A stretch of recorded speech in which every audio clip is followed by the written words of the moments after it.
Hola, muy buenas tardes a todos y a todas quienes nos están escuchando en este podcast Aprendizaje para el Futuro. Este es un programa de Fundación Chile que nace para conversar sobre distintas iniciativas que promueven la innovación educativa en el mundo escolar.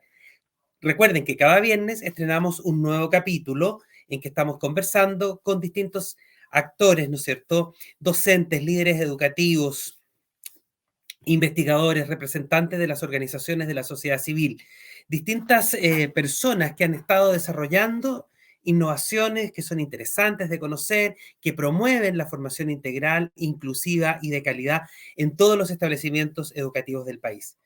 Recuerden que estamos en múltiples plataformas, nos pueden escuchar y ver en el canal de YouTube y también en la red Spotify. Si quieren compartir o les parece a ustedes que tienen una innovación que sería interesante de poder traer a nuestro programa, les pedimos que nos escriban a aprendizajefuturo@fsh.cl. Bueno, en este cuarto capítulo quisimos dedicarlo a una iniciativa muy interesante que les va a gustar mucho y que probablemente van a querer conocer mucho más de ella. Se llama Tenemos que hablar de educación, impulsada, ¿no es cierto?, por Acción Colectiva por la Educación. Esta iniciativa, que partió el año 2020, logró la participación de más de 7.800 niños y niñas de distintos lugares del país. También estuvieron presentes docentes, educadores, asistentes de la educación, equipos directivos y apoderados. Tenemos que hablar de educación, ya nuestras invitadas nos van a contar un poco más. Era una iniciativa que nos hacía preguntarnos, ¿no es cierto?, por los desafíos que tiene la educación chilena pensando en los próximos años, ¿no es cierto? ¿Cuáles son esos desafíos sociales, culturales, de equidad, climáticos también, ¿no es cierto? Y cómo estos se vinculan con la acción política muchas veces, ¿no? Porque claramente desde ahí es que se construye, desde la política pública educativa es que se construye, ¿no es cierto?, un mejor sistema. Y por lo tanto, para saber, para conversar sobre cómo construimos una educación que efectivamente nos abra las puertas verdaderamente, ¿no es cierto?, de manera equitativa e igualitaria en este siglo XXI tan lleno de desafíos, es que tenemos a nuestras dos invitadas. Ellas son Alionka Miranda, coordinadora de este proceso participativo llamado Tenemos que hablar de educación, y Liliana Cortés, quien es directora ejecutiva de la Fundación Súmate e integrante de Acción Colectiva. Bienvenidas Alionka y Liliana. Muchas gracias por estar en este espacio esta tarde. Muchas gracias, Marco. Hola a todos y todas. Hola, muchas gracias también. Hola, Ali. Hola, Liliana, un gusto. Qué bueno. Oye, vamos a conversar. Tenemos una media hora, ¿no es cierto?, para poder dialogar y que nos cuenten un poquito de, bueno, primero, Liliana, quizás contarnos qué es Acción Colectiva, ¿no? Esta institución o conjunto de instituciones de las que a lo mejor muchos no han oído hablar. Si quieres, puedes contarnos un poquitito primero de Acción Colectiva. Bueno, muchas gracias. Bueno, Acción Colectiva por la Educación es una iniciativa, es una alianza, es una alianza de varias organizaciones de la sociedad civil que yo creo que interesadas profundamente en un cambio y en una mejora de la calidad de la educación. Desde el año 2017 que nos empezamos a convocar, nos conocíamos, algunos, otros no tanto, y hay organizaciones del mundo de la academia, tenemos también fundaciones sin fines de lucro que apoyan escuelas, tenemos algunas que trabajan directamente también con niños, niñas y jóvenes, con presencia nacional también, en el norte, en el sur. Entonces, y yo creo que lo que perseguimos principalmente en Acción Colectiva es, como te decía antes, una mejora profunda en la educación de nuestro país, una posibilidad real de poder transformar nuestra educación al servicio de los niños, niñas y jóvenes de Chile. ¿Mm? Perfecto. ¿Cómo para ti se enganchan los propósitos de Tenemos que hablar de educación con Acción Colectiva? ¿Hay una vinculación? ¿Cómo se produce esa vinculación? Bueno, yo diría que desde la experiencia de terreno de Acción Colectiva, de todas las instituciones que están cercanas, digamos, al día a día de la escuela, es fundamental para nosotros generar diálogo, levantar no solamente las necesidades, sino que los sueños reales de las personas que hoy día viven la educación, tanto los niños, las familias, los docentes, los equipos directivos, las comunidades que están en torno también alrededor de una escuela, sobre todo las localidades más rurales. La escuela a veces es un tremendo símbolo de ciudadanía y de espacio de convocatoria. Entonces, desde esa experiencia, la posibilidad de levantar diálogos y de que las personas pudieran, los niños, niñas, jóvenes, apoderados, apoderadas, equipos directivos, pudieran reunirse y dialogar y conversar y soñar juntos, nos parecía que era fundamental. Entonces, como acción colectiva, nos embarcamos en el apoyo, digamos, del Tenemos que hablar de educación, y ha sido una tremenda experiencia poder hacerlo, poder estar ahí participando. Qué interesante ver, ¿no es cierto?, cómo el conjunto de estas instituciones ponen a disposición todo su capital, ¿no es cierto?, para el funcionamiento de esta iniciativa. ¿Y cómo es desde Tenemos que hablar de educación trabajar con acción colectiva, Alionka? Quizás desde donde tú estás, ¿cómo se ve la participación de esta cantidad de instituciones que se ponen al servicio de este proceso participativo?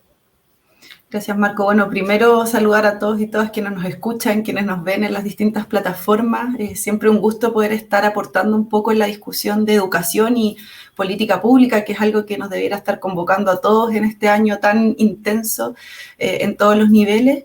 Y contar ahí y precisar que Tenemos que hablar de educación es una iniciativa que nace de Acción Colectiva por la Educación. Un poco tras la lectura del estallido social que nos llamó a todos a reflexionar profundamente respecto a las relaciones de poder, a las necesidades que teníamos como ciudadanía de potenciar la educación como efectivamente una herramienta que entrega oportunidades justas, equitativas a todos los niños, niñas y adolescentes, es que Acción Colectiva empezó a pensar en esos momentos cómo efectivamente aportar a la discusión pública y pensamos en una idea de tener cabildos ciudadanos, de poder tener espacios de diálogo, de participación y también nos dimos cuenta que era súper importante poder, no solamente desde la experiencia de estas 25 instituciones que hoy día componen Acción Colectiva, contar qué es lo que estaba pasando con la educación en Chile, sino también preguntarle a las comunidades educativas de todo el país efectivamente qué era lo que ellos opinaban, cuáles eran los desafíos que veían, cuáles eran los anhelos que tenían respecto a cómo tenía que ser la educación y un poco estar en línea con lo que también estaba pasando en el país, esta necesidad de participar y de que las voces sean escuchadas de una forma mucho más vinculante y no solamente como por el hecho de generar participación, sino que porque lo que sale de ahí es relevante y es valioso para la sociedad en su conjunto. Entonces yo creo que Acción Colectiva también se da cuenta de eso, toma este proceso y en un contexto muy desafiante también, de pandemia, de en que todo lo tuvimos que pasar también a virtual, tratamos de hacer algunos espacios también presenciales, pero lanzándonos nomás en este proceso de poder lograr levantar las voces de las comunidades educativas para luego poder llevarla a espacios de incidencia que muchas veces las escuelas, los jardines, los liceos del país no tienen acceso a esos espacios y nosotros queríamos ser un canal que pudiera efectivamente ayudar a movilizar esas expectativas y esos anhelos. Qué increíble, ¿no? Sí, efectivamente, pareciera ser que el mandato ciudadano, ¿no?, desde el 2019 en adelante, incluida la pandemia, pareciera ser la participación, ¿no es cierto?, el poder escuchar y escucharnos en distintas voces y en distintos ámbitos. ¿Cómo se da, si podrías contarnos un poquito, Alionka, cómo se va dando el proceso de Tenemos que hablar? ¿Tiene etapas o fue un proceso consultivo únicamente? ¿Cómo se estructura este proceso participativo? Bueno, nosotros partimos primero aliándonos también con profesores.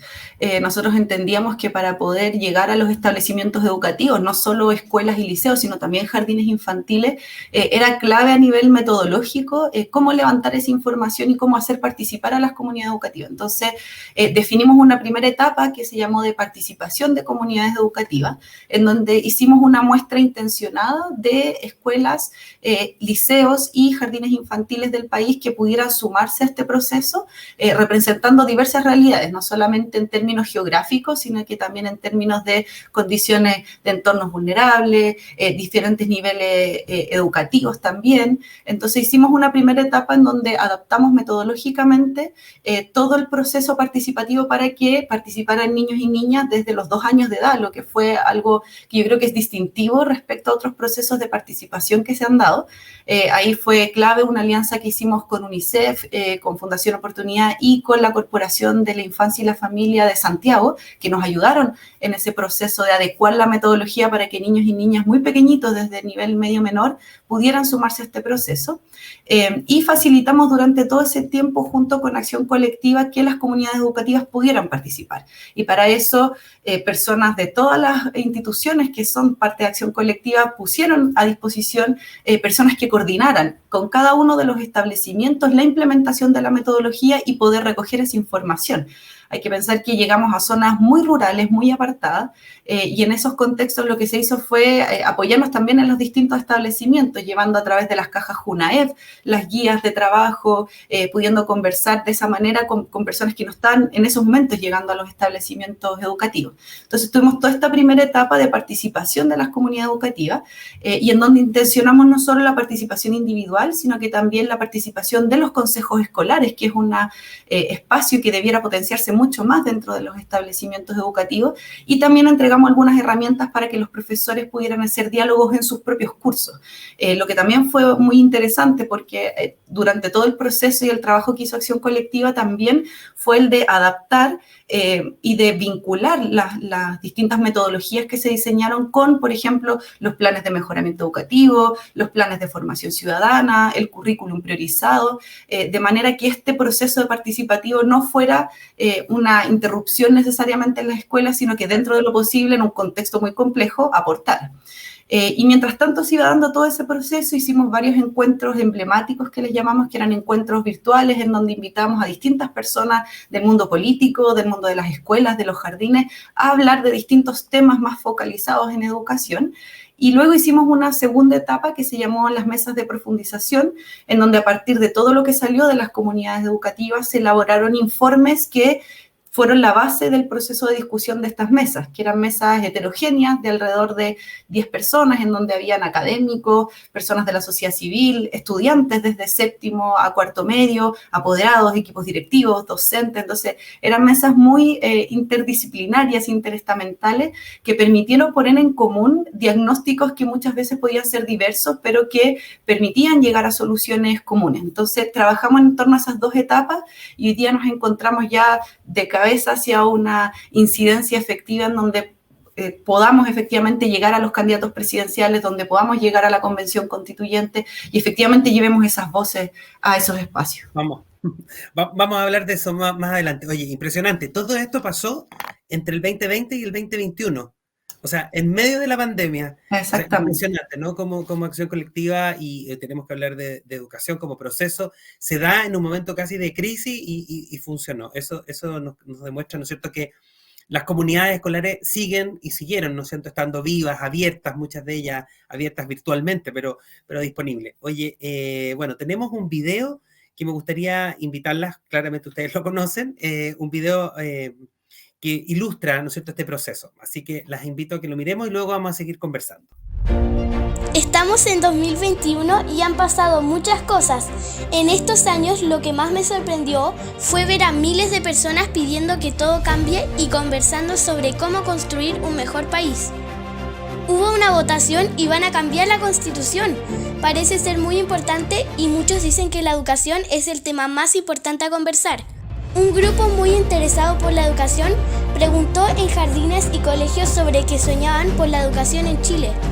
Como Acción Colectiva por la Educación hemos escuchado los sueños de más de 7.000 personas, desde niños y niñas de 2 años hasta apoderados, docentes y directivos. Muchas personas se juntaron en 4 largas jornadas. Ahí conversaron y generaron grandes propuestas a partir de lo que las comunidades soñaban. Pero lo hacían a través de pantallas. Era mágico, había gente conversando desde todo Chile al mismo tiempo. Por lejos, lo mejor de Tenemos que hablar de educación es la diversidad de los grupos. Me tocó estar con estudiantes, con profesores, asistentes de la educación, académicas, todos juntos en un diálogo, lo mejor. Me contaron que conversaron de muchas cosas importantes y que lo pasaron muy bien conversando entre personas muy distintas. Discutimos sobre lo que debería escribirse en la Constitución sobre la educación y así hacer una clase amena para todos y todas. En estos encuentros hemos construido un espacio de comunicación horizontal en donde todas y todos nos hemos sentido escuchados y acogidos. El diálogo muy claro con todos, muy expresivo, muy agradable. Me encantó todo lo que están haciendo. Al fin le están preguntando a las personas qué es lo que opinan, para ponernos de acuerdo en cómo mejorar la educación. Han pasado 100 años de la misma educación y siento que ahora es la oportunidad para cambiarla.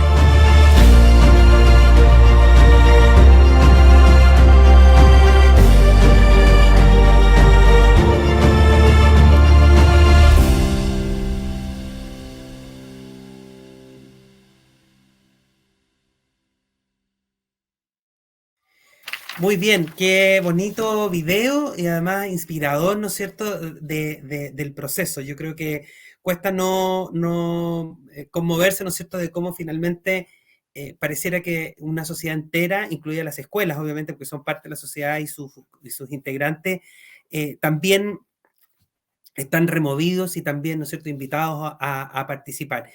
Liliana, tú como miembro de Acción Colectiva que participaste de este proceso, más allá de los resultados que me imagino que tú tienes también, y ¿cómo lo viviste? ¿Qué significó para ti y para tu institución, ¿no es cierto?, participar de este proceso ciudadano.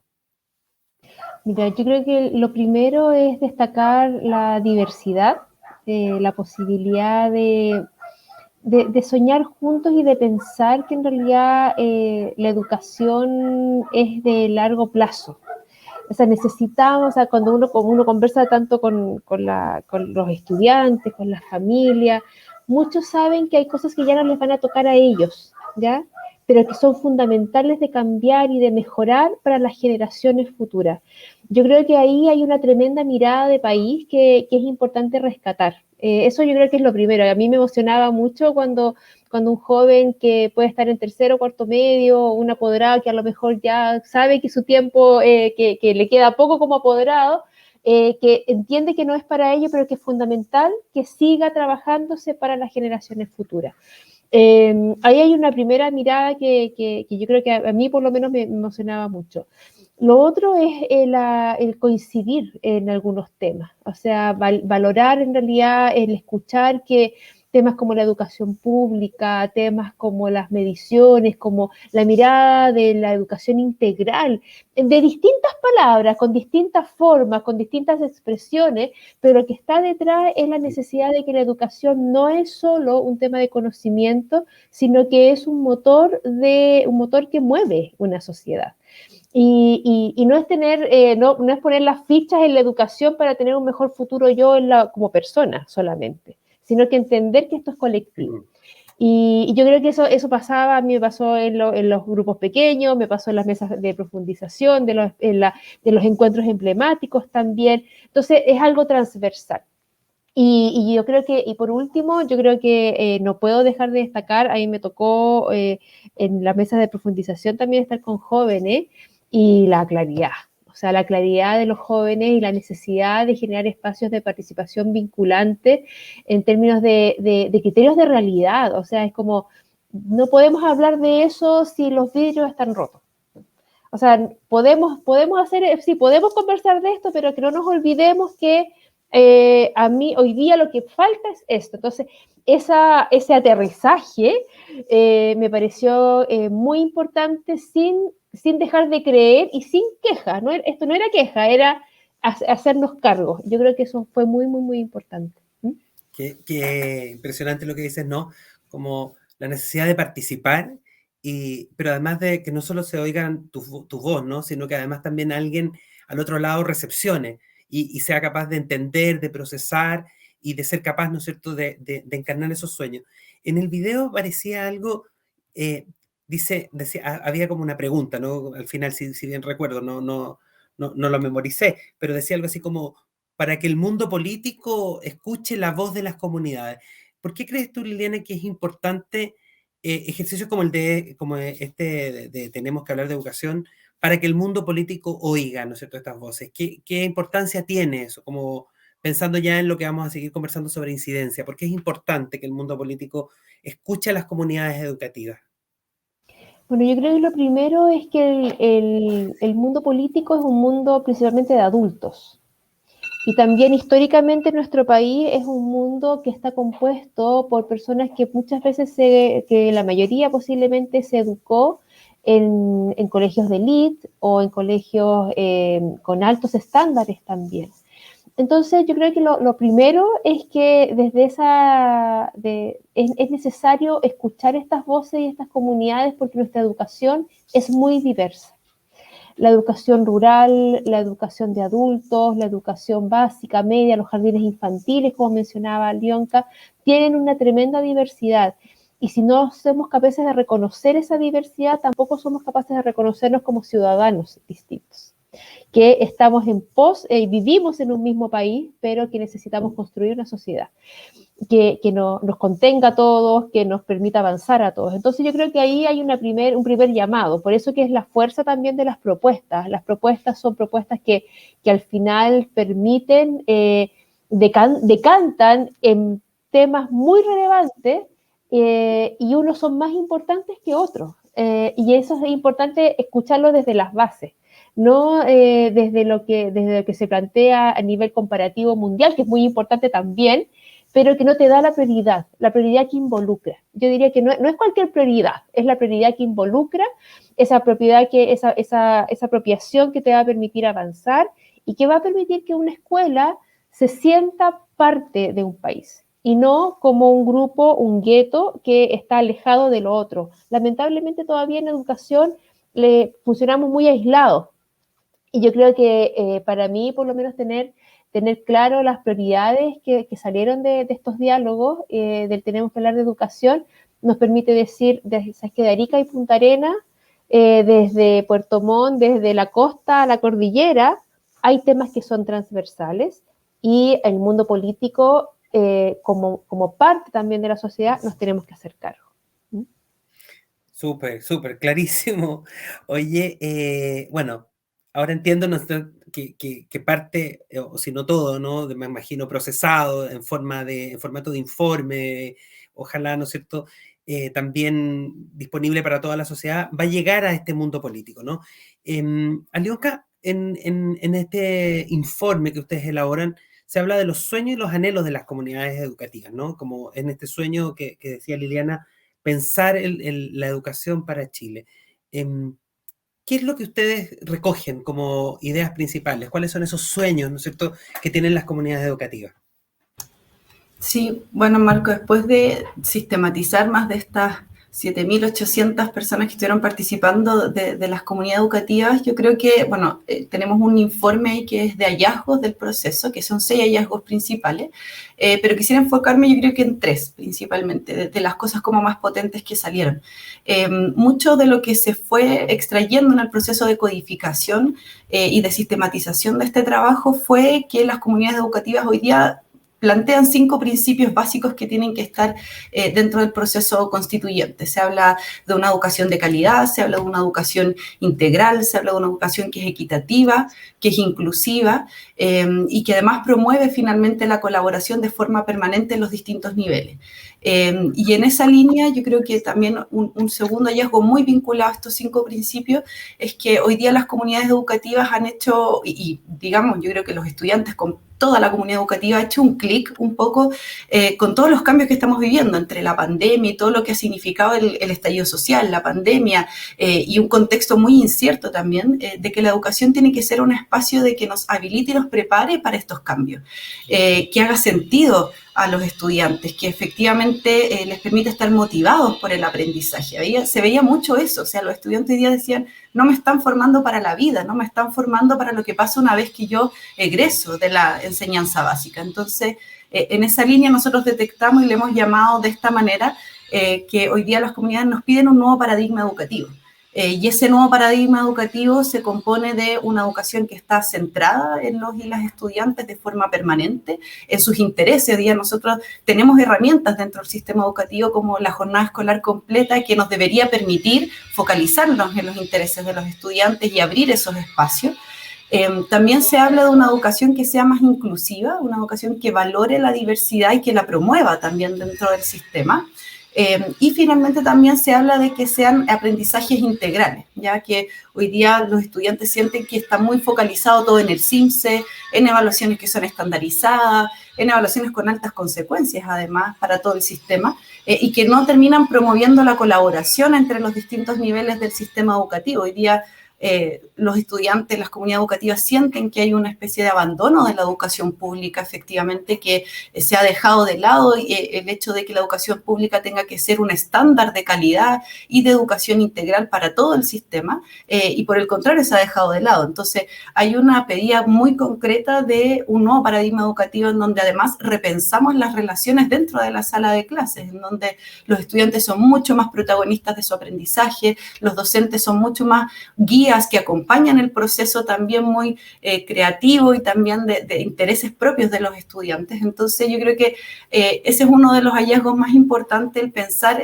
cómo hoy día las políticas públicas y también la Constitución se transforma en un marco que nos permite finalmente impulsar nuevas relaciones dentro de las salas de clase, en los establecimientos educativos, relaciones de colaboración, etcétera. Yo diría que ese es como uno de los principales elementos que sale de este proceso. Súper, súper. ¿Cómo ves tú que podríamos avanzar a esa cultura más bien quizás de la competencia hacia la colaboración? Liliana lo decía hace un rato, tú también lo repetiste ahora varias veces, ¿no? Que aparece mucho, ¿no? Lo de colaboración, de colaborar, como de una lógica más colectiva, como de pensarse, no como establecimientos que compiten, que muchas veces nuestro sistema lamentablemente quedó en eso o cayó en esa actitud o en esa forma de entender, ¿no es cierto?, la manera de relacionarse. Si nosotros pensamos hoy día en una colaboración, ¿cómo avanzamos a esa colaboración? ¿Cómo lo verían ustedes también? Ahí abro un poquito para Liliana también, para las dos, ¿no es cierto? ¿Cómo ven que avanzaríamos hacia un sistema de mayor colaboración? Primero, yo creo que tomando un poco el ejemplo que daba Liliana de lo que decían los estudiantes, de que hay ciertas condiciones materiales que tienen que existir también para que las escuelas, los jardines infantiles, las salas cunas puedan funcionar. Uno de los elementos que sale de las mesas de profundización es crear una matriz institucional que efectivamente entregue las condiciones efectivas para que los establecimientos tengan ciertos grados de autonomía, sean pertinentes a las realidades de los estudiantes, y en esa línea, dentro de este cambio institucional que se tiene que dar, hay un tema muy fuerte ahí con el sistema de aseguramiento de la calidad, que efectivamente hay una sensación por parte de las comunidades educativas y en esta segunda etapa de las mesas de profundización, de que es un sistema que hoy día está muy en la lógica de la competencia, de la rendición de cuentas, y en donde se coartan muchas veces los espacios de desarrollo de las mismas comunidades, de los proyectos educativos, de los sellos que son más propios de la diversidad de comunidades que tenemos en el país. Entonces, es necesario efectivamente avanzar a un sistema que acompaña a los establecimientos educativos, que los orienta, que los supervisa, pero sin estas lógicas un poco, diríamos, más verticales de sanción, que en el fondo no aportan necesariamente a la mejora continua de los establecimientos. Súper. Sí, yo también creo que tenemos una tremenda oportunidad como país. Tenemos hoy día la instalación, el proceso, digamos, de instalación de una nueva educación pública que sale de las lógicas de las comunas, abre territorio, los mira de una forma un poco más integral. Y ahí yo creo que tenemos un tremendo desafío, porque desde ahí podemos generar mayor colaboración. Porque los recursos, no solamente se trata de una redistribución de recursos y asignar nuevos recursos, sino que también yo diría que compartir experiencia, buenas prácticas. Los colegios son las personas que trabajan en las comunidades educativas en general, docentes, equipos directivos, asistentes de la educación, son ávidos de conocer otras experiencias, son muy curiosos en general. Y de esa curiosidad yo creo que es bueno instalar el siguiente paso, que es la reflexión. Y de la reflexión pasar a espacios también de confianza creativa, o sea, de cómo construimos entonces un espacio de este nuevo paradigma educativo, un espacio de confianza creativa que nos permita dar pasos seguros, no para competir, sino que para que ese territorio pueda crecer, emerger, no solamente en términos educacionales, sino que también en general sociales, económicos, Yo creo que desde el sentido también que en un momento planteaba Alionka, de que la educación haga sentido, es muy importante yo sobre todo, nosotros trabajamos especialmente con jóvenes, pero que el joven sienta que está aportando con su espacio educativo a su territorio. O sea, si estoy en un liceo TP y estoy en una especialidad eléctrica, ¿por qué no todas las casas de nuestro alrededor están perfectamente con una instalación eléctrica como corresponde? O cómo podemos efectivamente generar en el barrio espacios donde al final todo mejora. Yo creo que en ese sentido la colaboración también se va a ir dando en la medida que nos ponemos de acuerdo, generamos las condiciones como planteaba Alionka, y a partir de eso todo el tema de las horas no lectivas, la posibilidad de generar espacios de encuentro o sea, no generar espacios de encuentro entre los estudiantes para competir. O sea, olimpiadas pueden haber, por supuesto, pero también tienen que haber la posibilidad de que escuelas de un mismo territorio se encuentren para hacer cosas colectivamente. Los niños viven en los mismos territorios y se conocen. No los podemos hacer competir para que después en la esquina sean amigos. Eso yo creo que son cosas que tenemos que nosotros también empezar a mirar y instalar, digamos, desde esta revolución pedagógica una mejora. Perfecto, perfecto. Bueno, varios conceptos, ¿no? Dan ganas de seguir conversando mucho más porque ustedes hablan, ¿no?, de territorio, de colaboración, también de educación pública. Deduzco entonces que hay también una conclusión en este proceso tenemos que hablar de educación, de apoyar la instalación, ¿no es cierto?, de los nuevos servicios locales en el futuro, ¿no? Como que hay entiendo yo ahí una cuota de confianza en que ese es el mecanismo, ¿no es cierto?, para la implementación. Bueno, vamos avanzando y estamos llegando a las propuestas. Nos vamos a imaginar entonces, Alionka decía, para los constituyentes y por otro lado también para las y los candidatos presidenciales. ¿Podrían contarnos un poquito de las principales propuestas? Entiendo que habría una diferencia entre unas y otras, ¿no? Quizás contarnos de las propuestas para los convencionales constituyentes y también para las y los candidatos. Una Sí. que otra, no necesariamente todas. Sí, no, como para que también quienes nos escuchan se hagan una idea. Bueno, el tema de un poco diferenciar cuáles son propuestas que son para los candidatos, cuáles son propuestas que son para la Constitución, también fue un ejercicio interno que hicimos también como acción colectiva, de revisar documentación, de pensar también cómo debiera ser una propuesta que va a una potencial, ya no probablemente una mesa, pero sí una subcomisión de educación dentro de la Convención Constituyente. Y ahí lo que hicimos un poco fue hacer un diagnóstico en términos de accesibilidad, adaptabilidad, cómo el sistema efectivamente hoy día responde a los principios de la educación, y lo que se definió, así como muy en resumen, es promover 6 principios que debieran acompañar el proceso constituyente. Cuando hablamos de educación en la Constitución, hablamos de un Estado que garantiza el derecho a la educación sin importar la modalidad o el tipo de establecimiento educativo al que asisten los y las estudiantes, que el Estado asegura una educación integral entendida mucho más ampliamente que lo que se ha hecho hasta ahora con las distintas políticas públicas en educación. Se habla de una educación que sea inclusiva, que permita también un sistema más cohesionado. Va a haber probablemente una discusión, y ya se está dando una discusión muy importante en términos de libertad de enseñanza y derecho a la educación.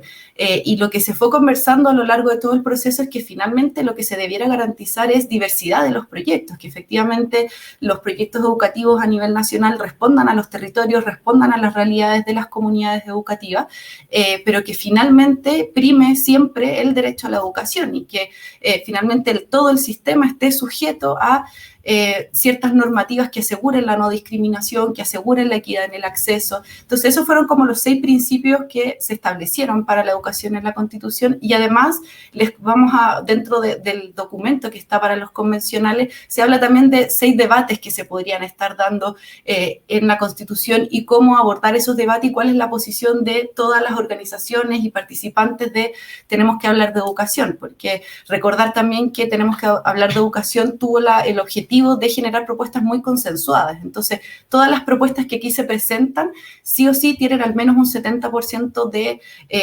quórum, digamos, a favor de dichas propuestas. Entonces, estamos llevando propuestas que a su vez son consensuadas en el mundo educativo y que fueron consensuadas a través de actores bien transversales ideológicamente también. Ahí yo creo que Liliana puede hablar un poquito del otro proceso.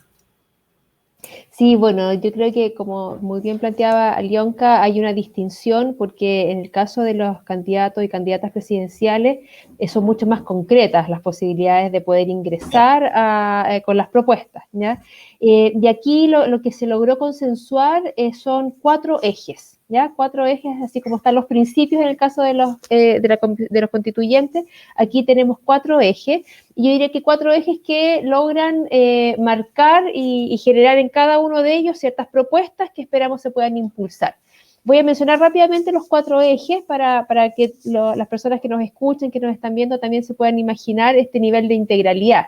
Lo primero, y que es importante que sea lo primero, digamos, es el desarrollo de los aprendizajes integrales que están centrados en los estudiantes. O sea, si la voz la levantamos desde los estudiantes, lo primero es que ellos vuelvan a estar en el centro del espacio educativo, y ahí hablamos de revolución pedagógica, de la revisión de la jornada escolar completa, de los aprendizajes socioemocionales, de los aprendizajes cognitivos, como una propuesta integral, ¿ya? Yo creo que ahí ojalá que esta mirada academicista que muchos años nos ha acompañado y que con la pandemia también vimos cómo se quedó ahí puesta en jaque, en realidad esta mirada integral pueda estar sobre, digamos, sobre esta mirada academicista. Un segundo eje es el promover la cultura inclusiva. O sea, yo creo que aquí tenemos y colaborativa también, cómo respetamos la diversidad, cómo tenemos especialistas que son capaces de mirar esa diversidad,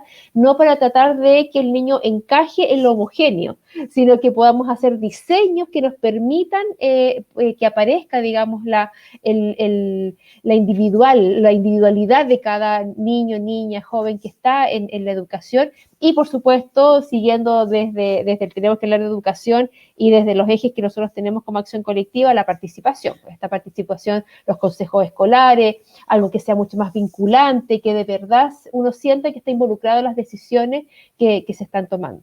El tercero es esto un poco lo que mencionaba ya Alionka, la matriz equitativa y más contextualizada respecto a las condiciones más estructurales que necesita nuestra educación. Estamos hablando ya de la implementación de la educación pública, del sistema de aseguramiento de calidad. No podemos seguir evadiendo conversaciones tan profundas como el tema del CIMSE, como la estandarización. Creo que son temas que los candidatos y las candidatas presidenciales es el momento para hacernos cargo de eso, ¿ya? Y no seguir dejándolo para un siguiente tiempo. Y por último, el motor, yo diría que de nuestra educación, el que hace posible que todo esto pase día a día, que es seguir trabajando en la valoración de los docentes, de todos los educadores, de los asistentes de la educación, generando mejores condiciones, la formación inicial, un elemento fundamental del cual nos tenemos que hacer cargo, y ahí con esos 4 ejes se levantan, digamos, todas las propuestas que están detrás. Fantástico. Poquito, ¿cierto? Poquitas cosas.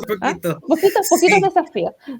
Oye, así súper puntual. ¿Ustedes están hoy día entonces haciendo algún tipo de encuentro con estos candidatos y candidatas y convencionales como para hacerles llegar esto? Es una iniciativa también, ¿no? Sí, parte del proceso de incidencia que estamos llevando dentro de Acción Colectiva tiene que ver con poder llegar a todas las candidaturas. Ya nos hemos juntado al menos con 3 candidatos presidenciales, tenemos en la lista todavía varios más. De todas maneras, todos les queremos hacer llegar las propuestas que estamos definiendo, y un poco con la convención constituyente también muy expectantes, como todas las organizaciones de la sociedad civil que quieren sumarse y participar, muy atentos también al proceso de audiencia, y queremos llegar también a todos los convencionales y también a un grupo específico que son los docentes de la convención, que es una profesión muy presente en la convención constituyente, que es algo que también nos tiene muy contentos, y también algo que se me olvidó mencionar, Marco, que tiene que ver con con que dentro también de los debates que creemos que es importante dar en el proceso constituyente está el rol docente. Creemos que es el momento adecuado para hacer un guiño también al rol estratégico que tienen los y las docentes, educadoras, educadores diferenciales, asistentes de la educación, un poco en la necesidad de entregar condiciones. O sea, si estamos pidiendo también que los docentes sean quienes hoy día acompañan el proceso de desarrollo integral de los estudiantes, también tenemos que entregar esas condiciones. Y hoy día todavía estamos al debe. Entonces, creemos que también la constituyente es un espacio muy adecuado para poder relevar ese rol hoy día también. Súper, estamos todos muy expectantes y también muy esperanzados, ¿no es cierto?, en el resultado de esta convención que debería darnos, ¿no es cierto?, esta nueva carta de navegación para los próximos años, ¿no es cierto?, y generar, ojalá, mejores condiciones. Una última pregunta, quienes nos oyen y nos ven, ¿dónde podrían leer estos informes que ustedes elaboran o estos resúmenes que ustedes han llamado? ¿Dónde se ven los ejes y los principios? Bueno, para que sepan, y también como una especie de biblioteca abierta, en el sitio tenemos que hablar de educación.cl, está todo el material disponible, está todo el material que utilizamos para trabajar con las comunidades educativas y que creemos que era bueno dejarlo abierto a que otros establecimientos lo usen internamente, lo trabajen, es material pedagógico súper interesante. Y además ahí también van a estar todos los insumos que hayamos ido generando, este informe grande con todo lo que dijeron las comunidades educativas, pero también las propuestas programáticas, las propuestas para los convencionales y todo el material ahí 100% disponible en el sitio web de tenemos que hablar de educación.cl. Fantástico, estamos en el tiempo, muchas gracias Alionka. Liliana, repetimos, tenemos que hablar de educación.cl, donde pueden conocer, ¿no es cierto?, los materiales utilizados y también poder descargar y leer en profundidad estos informes. Muchas gracias por venir a este programa. Somos Aprendizaje para el Futuro. Muchas gracias. Nos encontramos en un próximo capítulo. Muchas gracias por la invitación. Chao, chao. Muchas gracias. Chao.